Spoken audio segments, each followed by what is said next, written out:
Tkachuk. It was Hagel, right? He was fighting Tkachuk. Matthew Tkachuk fought Hagel.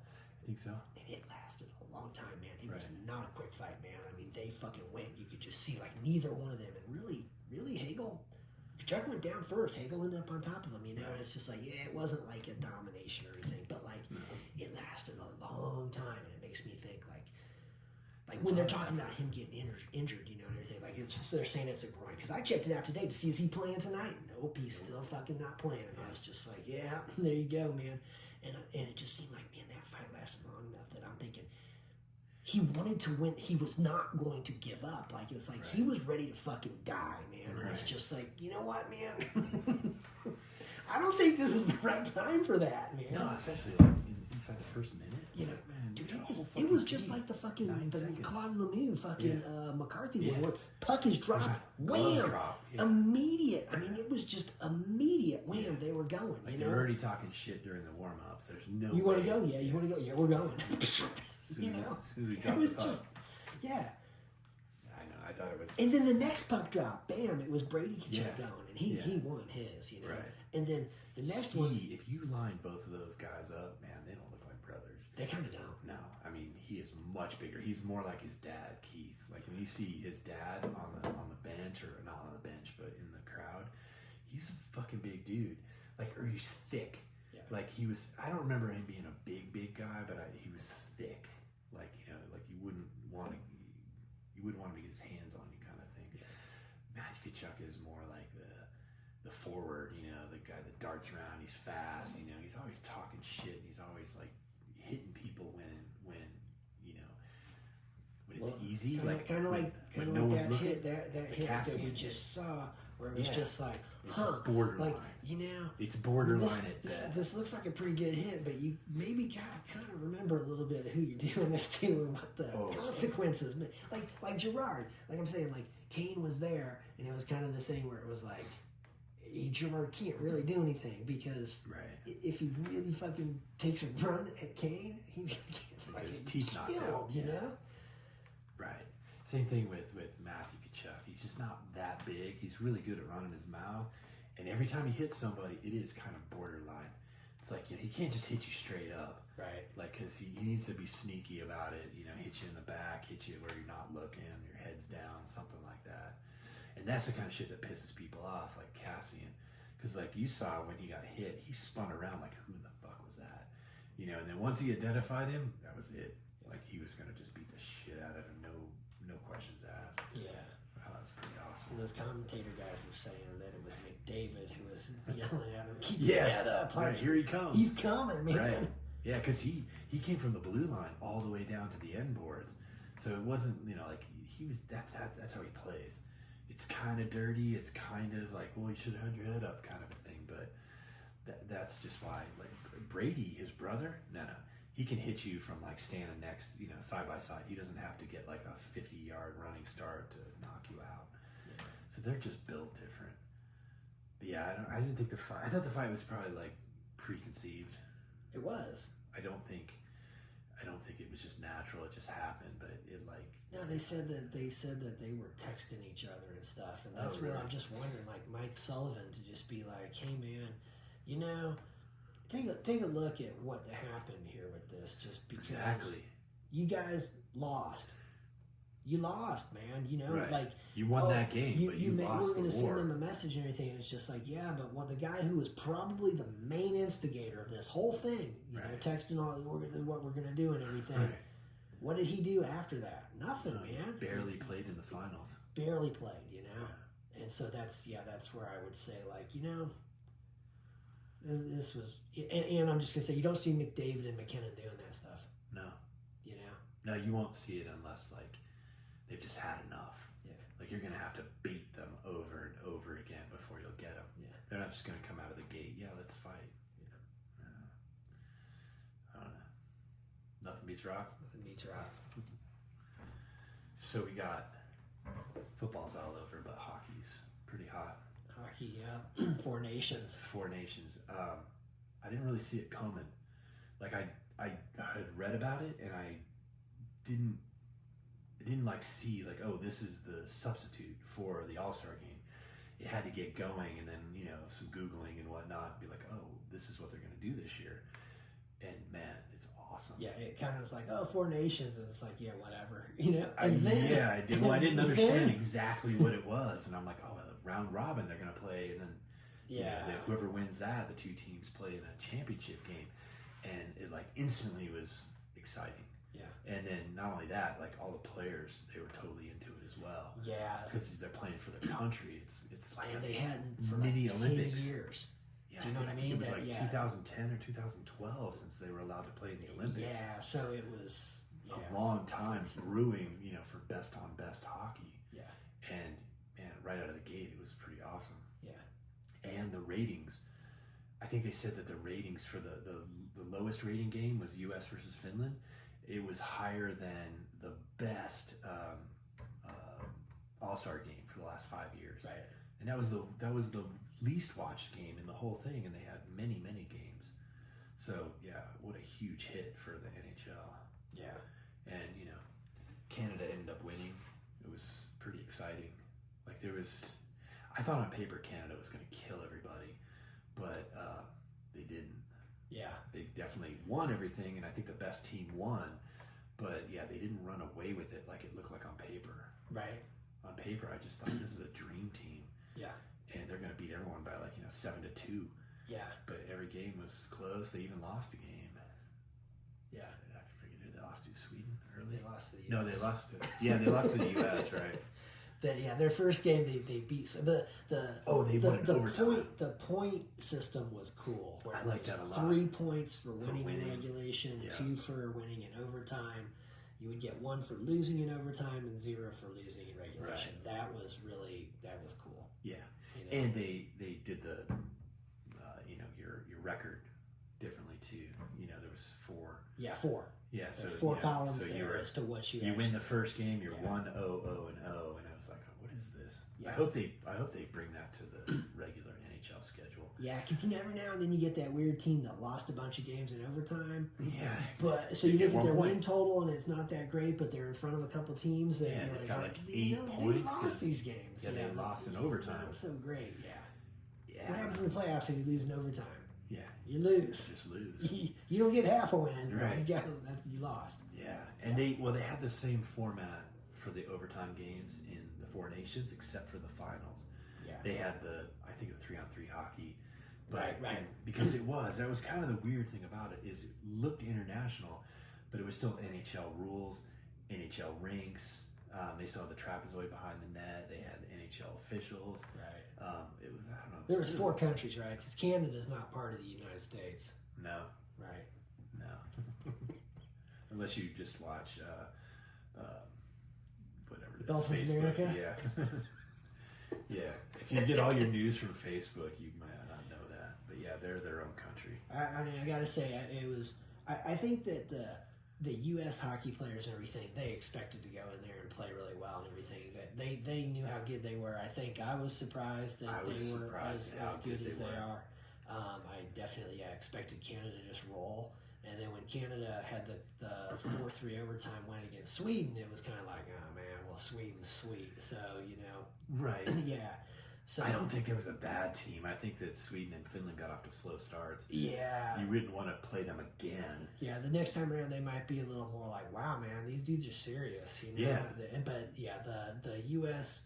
Canada battle, there was some people throwing gasoline on that fire and everything, take it to a higher level. Right. Yeah, that was the first game when the U.S. played Canada. I guess I figured that Canada was going to roll, but I figured the U.S. had to go out and set the tone. And I don't know if that came from the. Well, I don't know if there's that came 3 fights in the first 9 seconds. There. Right. I wasn't exactly thinking that was going to be the tone. I thought it was going to be more just finishing checks. Yeah, just hard physical play. The U.S. was they were much more physical. They were the most physical team there was the United States. Right. I think it took its toll though over the long run because by the time they played, I think it was Finland. They lost to Sweden. They had 4 key players that didn't play in that game, and there was nothing for them to play. If they win that game, they're still in the championship. Yeah, they already secured their spot. but they still had 4 people out, and that definitely changed things for Sweden because they were able to just control that game.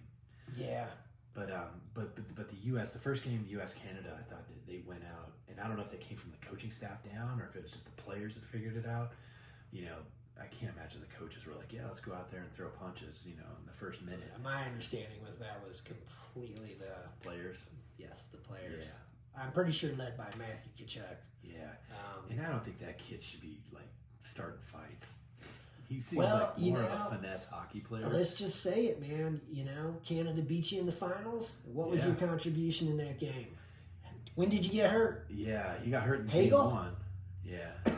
Because in the finals, he played in the first period. I think he played a couple of shifts in the second period, and that was it. Yeah, Never he played again. was very, very limited. And, Right. and yeah, my gut feeling is that fight he got had hurt. against Hagel lasted a long time, man. That was not a quick one, and that you got to give him credit. He was ready to die. He was like, there's no way, Right. he is not going to give up and everything. But I think, you got hurt in that fight. You're trying to send the message, but I would say 2 things about it. Number one, is it really a great idea to have on your top line 2/3 of that line sitting in the penalty box for the first 5 minutes of the game, while McDavid and McKinnon, they're out there going, man. Right. They're not sitting in the penalty box. Yeah, they didn't so, fight. So that's kind of, and then the fact that you got hurt in that, man, Right. and so, yeah, and, we got the Olympics, a year from now, and so I'm kind of thinking like, look, We were talking earlier. I don't know if fighting's okay in the Olympics. I think that's a big deal. I think it's super frowned on. I don't know what the penalty what the is. penalties if are, you get tossed for the suspensions. entire rest of that game and then another game, or if it's just like you're done. Like Right. you do that, you're not playing another minute. You don't get it. Yeah, you're the done. NHL players haven't played in the Olympics in quite a In a while, while. so I don't know what the rules are for that. But they're not going to be as wide open as it was in the Four Nations. Yeah. Like that was just regular NHL hockey. You can fight. You're going to get 5 minutes, but go for it. So that's how that game started. And Canada, they kind of took a back seat, and they didn't play that great in that first game, but they had to know we're going to play you guys again. Yeah. Very likely. And we don't need to win this game. We need to win the last game. And I think that was the approach that they had. Yeah. And it paid off because they just outlasted the U.S. The U.S. did way better than I thought they would. Yeah. And I think a lot of that had to do with Connor Hellebuck. Hellebuck was awesome. And like you said, the Slavin, the defenseman, that guy Oh my was God. unreal, man. He blocked 10, 12 shots in the final game. There's a couple of them where he made kick saves. And you're like, man, you don't have the same gear the goalie does. Yeah. You take a puck in the foot, it hurts. It was Messier and Subban were doing some of it. I remember Subban was just calling him the eraser or something. Yeah, like the that. eraser. He was just like, man, he was so impressed. Just like, Oh, yeah. like saying, like how in something like this, that it was like the very best dudes are the ones who are playing here, and all of this, like that that Slavin was maybe a little bit of an under the radar in the NHL kind of guy that people know he's really good, but then seeing that, like, whoa, man. Yeah, there was no doubt about it. Yeah, like this dude, he's looking like a Norris Trophy kind of guy out there. There was where the it's like, one man. shot. There was the one shot in the final game on Hellebuck. He didn't control the rebound. It came out to the other side, right to Crosby.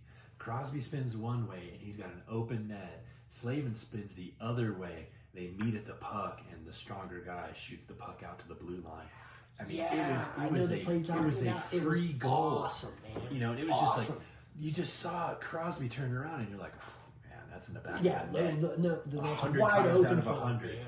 And in just a blink of an eye, the puck is going the wrong way. And I mean, he didn't try and undercut him. He's just spun the other way, and they met perfectly. Yeah, he was absolutely amazing. Yeah. And and the goaltending was pretty awesome too. Yeah. I like Brady Tkachuk better. I think he's just a tougher, meaner, kind of more straight up. Matthew seems sneaky, like he's going to hit you when you're not looking. Brady's going to look right at you and hit you. Yeah. They probably need more of those guys. But yeah, all in all, the Team Canada, I thought they outclassed everybody. Incredible talent. I mean, dream team. I mean, they got the best player in the world in Connor McDavid on their team. Is it McDavid or is it McKinnon? Who's the best player in the world? I think McDavid is, but McKinnon was the MVP. yeah, he was right. but he was the most valuable player for the finals was McDavid. So yeah, it was like each of you guys get one. It reminds me of Sakic and Yzerman, man. Yeah. One shoots left, the other shoots Yeah. right, and it's just like these guys are so freaking similar, man. They Right. both have ridiculous speed, ridiculous skill. Yeah. There's just some minor differences, Yeah. and but between I them, think McDavid is better, but I think McKinnon is right on his heels. yes. Like McDavid is just so silky smooth. So he's And- got and- like the silky smooth, Yeah. but McKinnon maybe has He's the just raw power. the bulldog thing, with it. Exactly. and It might not he's look as hoisted good. the cup. Yeah, true. And if it weren't for a few like And that, he made some ridiculous. I mean, remember that Yeah. year? Like they were playing St. Louis, and he's making those And- coast to coast yeah. freaking goals, and it was just like, oh my god, man! just bar down at the Yeah. far end. Yeah. No. I wouldn't take anything away from McKinnon. But they're not the same style of player. One dude is more bulldogish, like Yeah, there's a He's difference just- between them, but it's And if you get him upset, don't get in McKinnon's way. Like I don't know that McDavid is gonna like beat you physically, yeah, I'm not hurt sure. you. Yeah, McDavid. But I know I've already seen McKinnon. He'll do it. yeah, It takes a lot to get him there, but when he gets there, man, look out. yeah. He's just, I mean, he is built like he's just strong and mean. So it brings us to the question of what that Canada U.S. part of it was so intense Yeah. that how is that going to affect some of the teams now? Well, That it'll have be interesting Those players, you because know? there's a couple of things to think about. It was a long break. Like the normal All-Star break is like 4 days, maybe 5 days. This was like 12 or 15 days. So for the players that didn't participate, they're vacationing, I guess. So they're out of it. The players that did participate, they like McKinnon played in the finals, and that was on Thursday. Oh, Then the team played on Saturday and they Sunday. 2 in a row, man. 3 games in 4 And days. how the NHL does their scheduling. I mean, there's points you look through the standings, and there was one I'm looking on there, and at one point I'd seen that the Avs had played 57 games. Yeah. And somebody else right down there had played 52. It's Yeah. like, how could they have played 5 more, and then they come out of the All-Star break, and Played 2 quick ones. or the Four Four Nations Nations. tournament break, and Yeah. then boom, 2 in a row, and you're like, they've already played like they had played the most of anybody in the NHL. I Yeah. think there was a couple other teams that had played the same number, but Same. you know, like where it's just like, man, So the Avs played, not all of them, but the 5 players that participated, they played, 3 games in 4 days. They did not look good in any of the games, Yeah. Saturday or Sunday. Edmonton played on Sunday versus the Capitals, and they got whacked. yeah, Alex And- Ovechkin, he's like, you guys are nice and tired. Right. Let's see if you recover by the time Yeah, playoffs come around. Because I'll Yeah, get the- 3 today. it would seem like the physical and mental toll of that, Especially because the for US intensity Canada. was so bananas. Yeah. Yeah, it was not. The All-Star game is, the traditional That's just a format. for fun kind Yeah, of thing. there's Man. like- We're not going to play any defense. No defense. We're gonna, No, it's just- gonna be The 15 to goalies 14. are just we're just gonna move out of the way, man. Yeah. You know? Like, you know? No one gets hurt. Yeah. They were trying to kill each other, especially U.S. Canada, especially Canada trying to kill U.S. or I'm sorry, U.S. trying to kill Canada. The other, I didn't really think Sweden or Finland was trying to kill anybody, but everyone was trying to win, and they were doing everything to win. It wasn't like the All-Star game, so there's some tired players, and yeah, you're not just talking about physical, but mentally tired. Yeah. And it's gonna be interesting to see what happens over the next few weeks. There's about, I think the Avs had 25 games after, so they've already played 2 of them, and they lost both of them. Yeah. They're both winnable games. I mean, the Predators are statistically out, and the Blues, they're like 6 or so games out of the playoffs, out of the wild card spot, and they just pushed the Avs around. Yeah. It wasn't. They looked tired. They didn't look right. Yeah, And we'll see when Matthew Tkachuk just gets back on the ice. he hasn't played, right? He's He's still injured. he hasn't played. You know, they have a game tonight. He's out. Yeah. So I don't know if it was worth it, to go out and have the big fight. I mean, it definitely was awesome for fans and awesome for ratings because I think they said 16 million people watched the finals. That's way more than anyone would ever watched an All-Star game. So I mean, for the NHL, like packaging and the product of the Four Nations, that was a total home run. Grand Slam probably. I would make a couple of changes if I could. And I've heard that they're going to try and have, what do they call it, like World Hockey or something. They're going to try and have 6 teams down the road. But if they don't, if they just have the 4, they should give each team like 1 draft pick, so they could pick a player who isn't from one of those 4 countries if they want. So like you have a guy like Leon Draisaitl, he's from Germany. You've got Ovechkin, he's Russian. You've got a bunch of players that aren't from Sweden or Finland or the U.S. or Canada. Right. You could pick up one of those guys on each team if they wanted. I think that would be kind of cool. And they could have the draft. Like I guess Finland finished last. They get to pick first. Sweden gets to pick second. U.S. gets to pick third. Canada picks fourth. So that way, it does seem weird that good players from other countries aren't included. Yeah. But maybe they're happy. Maybe Ovechkin's like, that's awesome. I didn't have to do this. Like, I got to hang out and just practice my shooting. I got 2 things going on right here, man. I want to win the cup. Yeah, and I'm And maybe 13 I'm here goals. to be score the most goals in the history of NHL. Yeah. If I can pull it off. Yeah. The great one is within sight. He's very close. Like 13 goals now, I think. Yeah. So that's amazing. A few years ago, they were like, yeah, if you get 40 goals a year over the next 8 years, you could catch him. And it's like, yeah, right. Nobody's going to do that. Yeah. But here he is. Here he is. He's right there. So, yeah, I don't know if he wanted to play, or if Draisaitl wanted to play, or if any of those other guys wanted to play. But I can't imagine. Because they could make a big deal out of it. Like they get honorary citizenship from Canada for, the next 10 days, or the U.S. or Finland or whatever it is. Just make a big deal out of it. The other thing is maybe they can compress it so it's not such a long break. Right. It seemed like there was a lot of days between.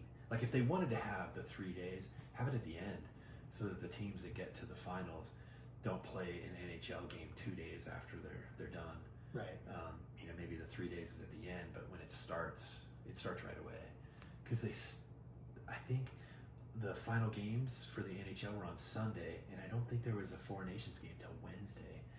Just do it on Monday or Tuesday, get it started earlier.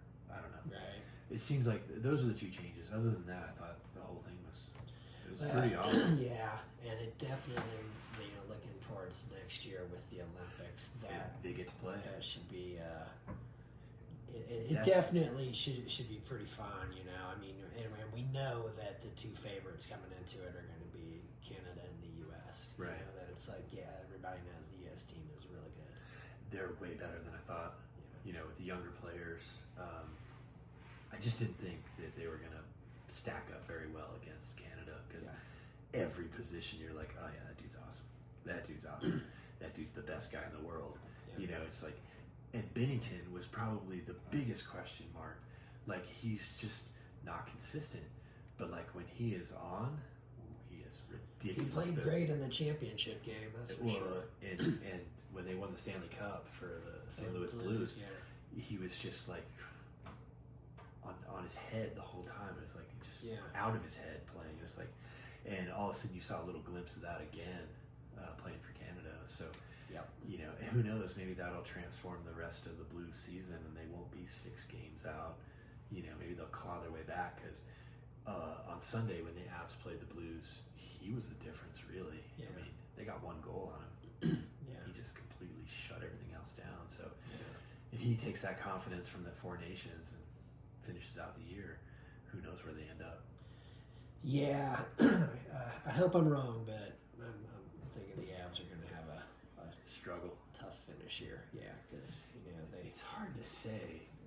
maybe their guys will recover, but man, I think that what we just saw there was a little more taxing, really high level of. And the Avs had 4 players. The Avs had 4 players that played. Yeah. I don't know if there's any teams that didn't have any players, but 4 players, and even the players that didn't play, they got like almost 2 weeks off. Yeah. It's just like you don't get 2 weeks off in the middle of the season. It seems like it's going to take a little while to get back up to speed. Yeah. It depends on what you did on your vacation. Yeah. If you spent the Did whole you time take care on of the beach, yourself or not? or did you spend your whole time at the swim up bar? Yeah. Hard to say because The Avs look pretty flat the last 2 games. Yeah. But we'll see what happens. You get they traded off Mikko Rantanen. Like, he's such an awesome player, but Natchez, the Marty Natchez that they picked up, and Adam Drury, they're both really good. They fit in really quickly. Like, they fit in quicker with the Avs than it seems like Mikko Rantanen fit in with the Hurricanes. But the problem I always see with the Avs is they're too much finesse. Yeah. Like, they're not the hitting team. They're not going to finish their checks, even in the playoffs. Like, when they attempt to finish their checks, it's still kind of half-hearted. They pass up all the time, and they just don't seem to have as much like grit. Like, we're gonna, we're just gonna buckle down and we're gonna beat you no matter what. They seem to like want to beat everybody, but they want to do it like Sports Center highlight style, where it's like, man, that doesn't always work. You need these gritty teams that just won't let you off the mat, and I don't think they have enough of those players. Yeah. And then the whole weird thing with Landeskog, like he's still the captain, but he hasn't played for 3 seasons. Are we saving his spot? Like, I think it's pretty impressive that they would save a spot. Yeah, I can't think of any time in history, any time in my lifetime where a player just didn't play for 3 years and they're like, "Oh, you're still the captain." Can you think of one? It's a tough spot. And are they missing a player? Like, could they have another player if they let him go, or is he? Yeah. I don't know. Is long-term injured reserve like a free spot? Like, right. I can't figure out what the deal is, because he's been gone for so long. It's almost like, even if he was fully recovered, would he really be Landeskog like we remember? Is he really the same guy, or is it just sort of like because he was that gristly guy who is just like, wow, he's our captain and he's mean. He's gonna go out and just punish people. Yeah. He might not score today, but you never know. He could score 2 goals. Yeah. They need more of those. Yeah. So, I don't know. But I think that Four Nations thing, I didn't see it coming. I don't remember a whole lot of advertising. Yeah. All of a sudden it was like, yeah, we'll see you in 2 weeks because we're going to do this. I was like, oh no, this is going to be awful. Yeah. It was the exact opposite. Yeah. Yeah. It was definitely fun to watch it. And surprising that, I know, like I said, for the U.S. team and the players there, they expected to do well. They expected to win. And, I'm surprised too, because I didn't expect them to. No, I didn't. I thought Team Canada was going to just freaking pound everybody, but the way it showed out and everything, it's like, hey, that U.S. team is real good. And like we're talking about the weakness of the Avs, that's exactly what the strength of the U.S. team is that the U.S. team is going to be physical, strong. Team Canada almost has the same weaknesses that the Avs do. Like, they aren't super physical and gritty and mean, but man, they've got talent everywhere. Yeah. Just dripping with talent. So, but yeah, Team USA, I was pleasantly surprised. Yeah. If not shocked a little. Like, I didn't think they were going to, like, they dismantled a couple of teams where it's just like, wow. Yeah, that 6-1 win over Finland was pretty awesome. Yeah. Didn't see it coming. Yeah. And then, win against Canada 3-1, and it's like, you're in the finals now. So the Sweden game was like, didn't matter. They didn't care. Yeah.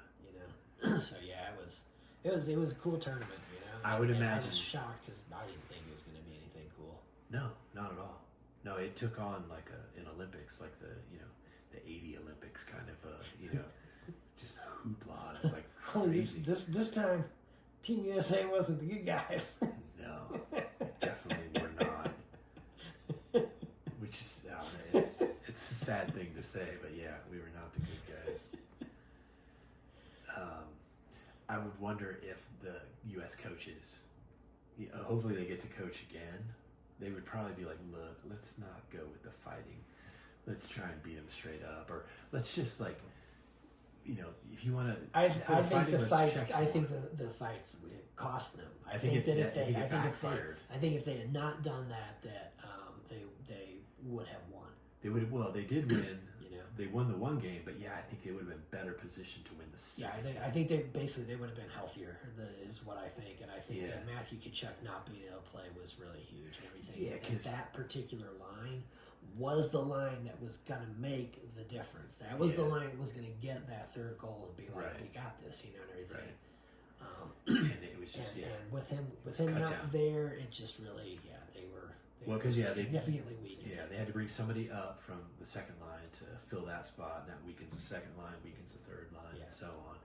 So I would imagine that the coaches, And when you're going against McDavid and freaking McKinnon, like you Yeah. don't have room to get weaker and everything No. because these dudes, guess what? They got they both scored in that game, and yeah, they're the best 1 and 2 players in the world. yeah. And Bennett's goal was nice. Oh my God, that was a real nice one. The too. give and go on that was just ridiculous. Like when he gave it back to him, I was like, damn, that was so cool. And then he put it top shelf. It's like, it doesn't get much better than Yeah, that. so- And he's not somebody that's like known for, the scoring. Yeah. Like it's just, that was beautiful. Yeah. So But yeah, no, the final goal too. Like, I don't know who was supposed to be watching McDavid, but you leave the best guy in the entire world in the slot all by himself in front of the goal in overtime.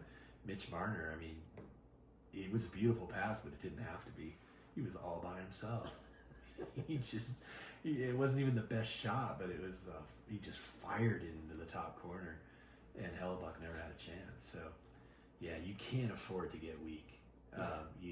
Everyone needs to play hard.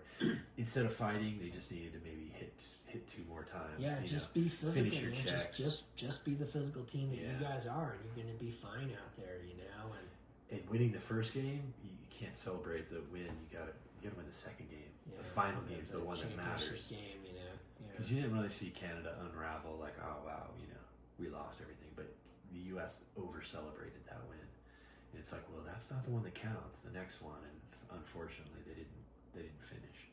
Yeah. So, but hopefully the NHL will bring that format back or something similar to it with maybe more countries involved or something. I look forward to it. Yeah. All right. So we got about 20, 25 games left for the playoffs. Yeah, it's we gotta get through, it's college basketball, Oh yeah, and then we'll be about there. March Madness. That'll be fun too. See if the Buffs they've got it together. Getting ready. March is just around the corner. Yeah. I thought they were going to do it against the Jayhawks last night when I saw that 9 o'clock start. I was thinking, hey, when I think Deion Sanders is going to be in the crowd. Right. No, he's at home sleeping. It's like, this is past my bedtime. Yeah. He's like, you guys got an automatic bid to the tournament. Big 12 tournament. I'll see you there. Yeah, I really did. I thought the Buffs were going to win last night, and then with the Jayhawks seeming like things are going downhill fast for them, I thought Unraveling. this is gonna the Buffs are gonna get in, and They beat Baylor too over the weekend. I did not see that coming either. Yeah. It was only 2 points, but usually they lose those games. yeah, Like they'll be right in most games, and in the last 2 to 4 minutes, they completely unravel. score looks totally different. Yeah. Like this was This was a close competitive. game. Yeah. Yeah, you lose by 20. Yeah. Well, now they're not doing that bad, really. I mean, They're losing by 5 or 7 or so, but it's like, man, this was a 2-point game with 4 minutes to go, and then all of a sudden it's a 9-point game. Yeah. It doesn't even look like it was close. Yeah. So they just need to play the whole time. I know. I'm sitting here like kind of making all these excuses and thinking like, okay, I think this is maybe what Tad Boyle's strategy is going to be. Moving into the future and everything is realizing that there's sort of different groups of players. There's like the dudes in their first 1 or 2 years, and they're going to be moving on Right. to Bigger programs so they get paid more. either they're going to transfer or they're going to the pros. Right. And then you've got sort of like the older players and everything, and I'm kind of wondering if some of his philosophy may be like, look, on these 1 and 2 year guys, like I can't really develop a whole lot here.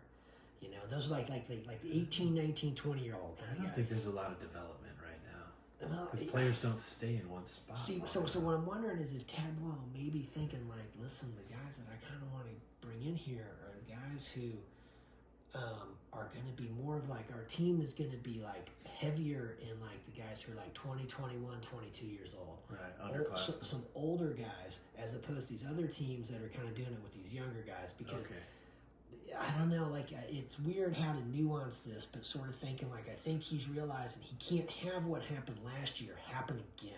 Right, where the cupboard just empties itself. That it's like, yeah, man, you can't be losing like, oh, you got Cody Williams, boom, he's going pro, you know, and then you got another guy who's going pro and everything, but then you got these other dudes who are going to just leave and go get more money somewhere else, and like you can't have all of that happen in one year. Same year. And so he's maybe starting. Because then you go from the top of the heap to the bottom. Yeah, and that's what's frustrating is looking at Florida. I don't know, they might lose today. I saw they were losing by like 15 when I left to Georgia, but they're ranked number 3 right now. Yeah. Marquette is up there and stuff. Yeah, I'm thinking but these are the see, two teams that Buffs were kind of there with last year. But those teams have history and players want to go there. Colorado doesn't have that kind of history in basketball. And with the NIL and all the moving, it's really hard to like. Yeah, so see, so it's weird because you sort of have to like catch lightning in a bottle. Yeah, see, well, the thing for Tad Boyle, what I think he might be looking at is like how I was saying, man, yeah, they were talking about, a couple of the dudes played at like, Division II teams last year. Yeah. Like he's not even getting like, guys on some lesser programs in Division I who would maybe who want to be starters. I don't want to come off the bench. Yeah, and so it made me think, like, is he kind of thinking, like, listen, man, I need a group of dudes here all the time who are not freaking leaving. Not leaving. There's no chance they're going to the pros and stuff. These are dudes who, that you have the chance to develop them, and so that something like this, where you lose a bunch of guys, that doesn't kind of happen. That it's like, maybe. And like we're saying, like, a team like Duke, it's like Duke is going to be able to every year go out and get like 5 more guys to just come in and go. Right. And they can all be like 18, 19-year-old, and everything. And then they've got that reputation. They go on to That's the pros, and he just choice. goes and gets another round of those guys. Yeah, North Carolina, there's a bunch of schools that they can just reload. They can kind of operate that way. But Tad Boyle maybe realized, he can't really operate that way. No. And so thinking, okay, man, like that, needing to get some guys who are going to essentially first, like guys that are going to play college for 4 years or 5 years or whatever. They're going to play college. They're not really moving on to pros, while at the same time being able to bring guys in who maybe they did play at a Division II school, but they're going to be playing, when they're seniors or like a 5th year type of thing. Do you know what I mean? They'll be playing in the same team in Colorado. Yeah, that there's a chance to develop some of these guys in a different kind of way. Because his basketball philosophy is always the same. Like, they just need to rebound. Yeah. Defense and rebound. That's Tad Boyle. Defense and rebound. And the 3-pointer, I don't think that's his deal. It's just like, well, as long as we're scoring points, but it's just defense and rebounding. If we do those things and we can, limit the turnovers, then they're competitive. Yeah. But like you look at this season, they're not rebounding the way they have, and they're turning the ball over like 20 times a game. They get that down to like normal, like 10, 11, 12, then they'll be way more competitive. Yeah. So, I don't know. We'll see. It'd be interesting to see if he answered those questions somewhere. I know it's what crazy his ultimate thing is, because I think NIL has turned college sports upside down. It's definitely, and, maybe not for basketball like Duke or North Carolina, but for all the like the middle bottom teams, how they're going to get people. Because it used to just be like what leveled the playing field more or less with scholarships, and now it's like, well, that doesn't really matter. The scholarship kind of comes with the deal. It's how much money they're going to get. Ultimately they all want to play in the NBA, but there's only so many of those jobs. So, you're going to have to like get creative. And maybe that's, what coaches like Tad Boyle are and that's the to thing, is because you think, okay, but there's NIL money for the football program. Why is that? Deion Sanders. And then you go to the men's basketball, so there's not money for the men's basketball NIL. Why is that? And it's like, well, okay. So I wonder. So that I know I'm torn on it because I don't want to see Tad Boyle go down and stuff, but I trying to think, like, is there a different way to do this and survive where you have basically you have more experienced players. They might not be the dudes going to the NBA and stuff, but they're experienced and they can play well as a team. Well, like every couple of years, there's one of those teams, like, Princeton or Harvard, that, like, they don't have anybody awesome, but they play so good as a unit. 5 guys, 7 guys, 8 guys. that, you know, they just move the ball around, they get good shots, and they're competitive. And, you know, I don't know, usually like the team slow-mo kind of a thing, like, you know, all of a sudden they're in the Sweet 16 and then they get crushed by Something finally happens. well, a team that just has so much talent that they can overcome. Like, great 90-50, teamwork. but Yeah. hey, you know. Yeah, but yeah, they had no turnovers. You know, they were shooting 80%. They, you know, couldn't get the ball. Yeah, I don't know. That's an interesting one. I wonder, like, Stanford hired Andrew Luck Right. to be like a general manager. Yeah, I think that's what they're calling it at the school. Yeah, It's a so general manager. Yeah. is that what, say, CU needs and all these other schools need to try and take NIL money and spread it around? Or to try and just get more money into the program, whether it's, I don't know, where the money comes from. Is it individuals? Is it going to be corporations? Is it more like sponsorships? I don't know what that general manager does, Right. but it's going to be kind of interesting to see because I don't know that there's a salary cap for NIL. I know that there's a lawsuit in UCLA's like in the middle of it, and once that gets sorted out, it's going to like lay out rules for how some of this stuff will work. Right.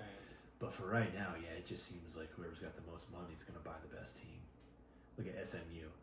I mean, SMU, they've been nowhere on the radar. All of a sudden, it's like, oh, we can It's do this. legal now. Yeah. Bam, let's go. Yeah. And they went right to the top Yeah. in a year or two. So, yeah, that money's not going to stop. I mean, they've got billionaires in their alumni. Yeah, they're gonna be fine. Yeah. So it seems more like football's the huge beneficiary of NIL, but basketball is going to be too. And maybe it'll eventually get to baseball and some other sports, but you know, eventually it should get to all of them. Yeah. Because you know, somebody with money's got an interest in seeing cross country be awesome, or soccer, or whatever it is, and they're willing to put their money in it now that it's totally fine. Right. And if they somehow make a tax deductible version of this whole thing, yeah, look out. Then you'll have, you know, team sponsored by Apple, you know, team sponsored by Ford. That, You know, it won't is be super interesting. yeah, it because won't be too far off. you can see. But they're gonna have to have sort of an NCAA type rule about like the entire program. It can't just be football. It's like, you know, this money's gonna have to go to softball. You know, it's gonna have to spread it around evenly somehow. Like, Yeah, it's very interesting because I see opportunity for some schools, and I think that maybe some Right. schools who've been good are going to have a hard time with this. yeah, I mean, I'm looking at the Ivy League schools right now and thinking, like, you know what, man, this is an opportunity for you guys. you guys 'cause are loaded. you guys got some money, so you could probably, you know, do real well with this and everything if you want to. Look at Notre Dame. You know, yeah, They got they're- so much money. Yeah, they're With gonna the be up NBC deal. Yeah, they should just have like vaults full of money. Yeah. But yeah, you're right. There's going to be some teams that just like, wow, they've got tons. You look at their alumni. Yeah. So there could be Ivy League schools is interesting. And I think that's super interesting to see. 'Cause Like, you know, you guys could be good. They've never been competitive really, and then all of a sudden they can just have like awesome teams. Yale Harvard championship game. Right. They just defeated Notre Dame and Alabama in the semifinals. It's like, oh my god! Every player Each is a, team has 8 first-round draft picks. Yeah. It's gonna be awesome. every player majors in communication. Yeah. They're all Majoring in 4 football. point. Yeah. That'd be fine with me. Yeah. I'm like, that's cool. Whatever. That looks like a full-time job, man. Doing I that. majored in football and minored in practice. Yeah. Like, yeah. I love the Joe Burrow one about how I went to school at Ohio State and I played football at LSU. Yeah. And it's like Ohio State's a football factory, man. Right. He left to go win a national championship. That's- Ed Orgeron, Jamar Chase, and what, Jefferson, Edwards-Helaire, some of those guys. Oh my God. Joe Burrow. Now it's legal. Now it's legal. I think that's funny. All right. We got a lot to keep an eye on. Yeah. We'll meet next week. Nothing beats rock. Nothing beats rock.